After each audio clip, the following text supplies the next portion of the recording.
Well, here it is, Friday, June 16th, and it's a beautiful, hot, sunny day here in Wisconsin.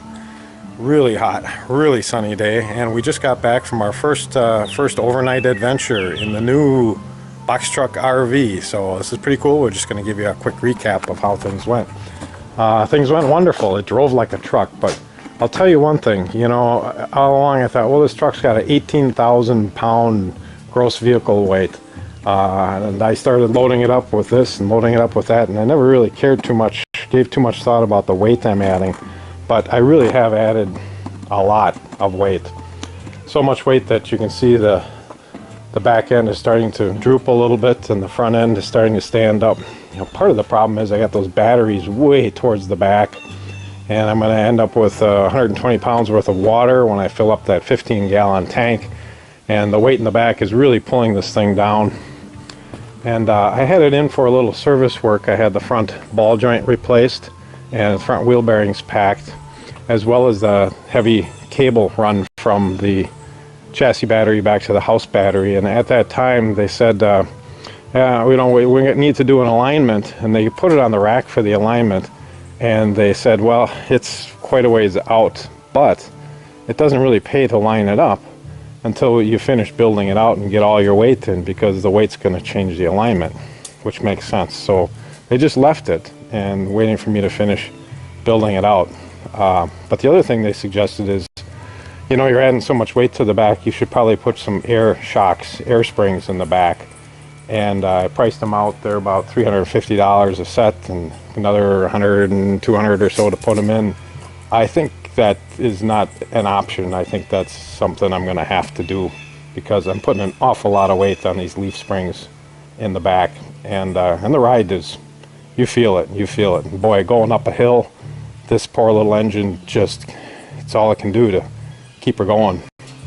I mean, it got us there and it gets up to speed and it runs all right, but you can really tell there's been a lot of weight added since I picked up the truck originally. So I also, when I purchased it, I took it on a weigh scale, and it was about 8,800 pounds, I think. And well, this is a little foster dog that we're taking care of. We're trying to find it a new home. So if you know anybody that's looking for a little Cocker Spaniel, well, it'll be gone by then. Anyways, so she didn't come with us. She spent the night at the vet's office, but Duke, our dog, came with us. And he contributed greatly to the trip. Let me show you how Duke contributed. Duke has this special ability. Can you see how he contributed? Oh, yeah. The dog sheds like a mofo. There's just hair everywhere. So, and you can see the backup camera. I tell you, that backup camera is probably the most important addition I made to this vehicle. It really helped to be able to see what's behind you. The side view mirrors are okay, but you can't really tell what's behind you. So we spent the night last night at Yellowstone Lake State Park in Wisconsin, and we pulled in just like regular campers would, and we spent the night, and it was a lot of fun. It was just a lot of fun. It was just a good getaway. When we got there, we didn't have much to do. It was really hot, so we just took a nap. It was just nice having not a whole lot to do. Speaking of Duke, did you bring some more of your hair in for us? So Duke was a very good boy on the trip. He quite enjoyed the adventure. He's always up for any adventure. This table fell down on us twice. Once on the way out and once on the way back. So you can see the legs are, you know, kind of close together compared to the top. So it was just a little too top heavy, a little tippy. So that's something we learned. The other thing we learned is I got a terrible squeak right behind here, all the way. So I gotta open this up and see what's squeaking in there. It's pretty annoying. Other than that, it was fairly quiet. The other thing that squeaks that I got a problem with, let's see if I can reach it here, is this door. Door is still binding on the bottom. It just binds up. And to really get it closed, you gotta really pull it in here. I don't even know if I can do it now. There we go. No, I still don't have it. Let's see, it's still not quite. And you really, there we go. So it's finally latched, but it's binding badly. So that needs to be addressed. As far as the battery and the power goes, it was awesome. I ran this little refrigerator with some beer and soda in, and it ran the whole time we were out. I ran my radio a little bit. I had an electric fan in here. Where is it? This little electric fan. This thing was really nice too. Helped us get through the heat. And I even made a pot of coffee this morning. And after all of that, the percentage was down to 77%. And you can see after driving home for an hour and a half, 2 hours, we're back up basically fully charged, 99.3%. And again, that's based on my programming in of 200 milliampere hours. It would be 100%. So if I took 25% of that out, I took out about 50 ampere hours.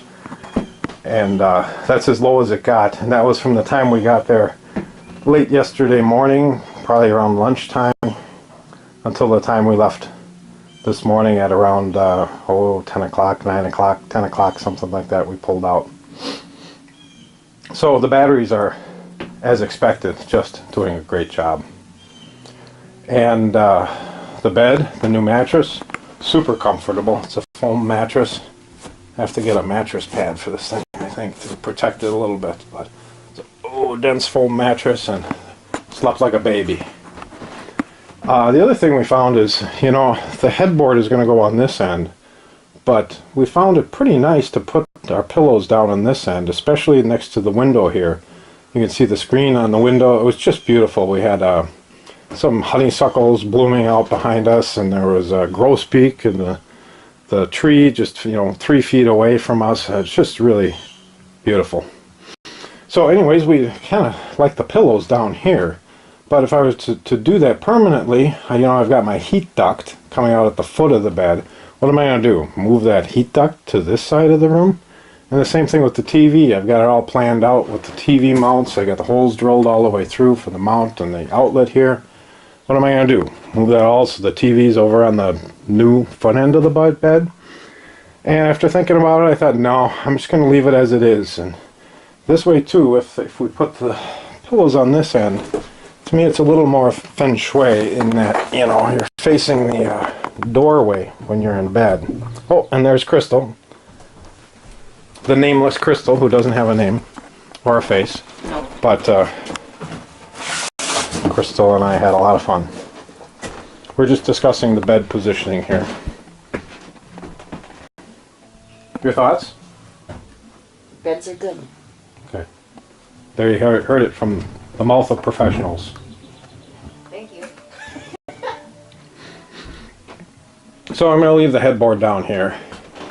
And leave the pillows down here. And if for some, leave the TV and the heat duct. And if for some reason we want to switch it around, well, you know, just put the pillows over there. Pull the sheets back a little bit and sleep the other way. So that's the way it's going to be. So anyways, our first trip was a great success. We had a whole lot of fun. We learned a few things. And that's about enough to bore you for today.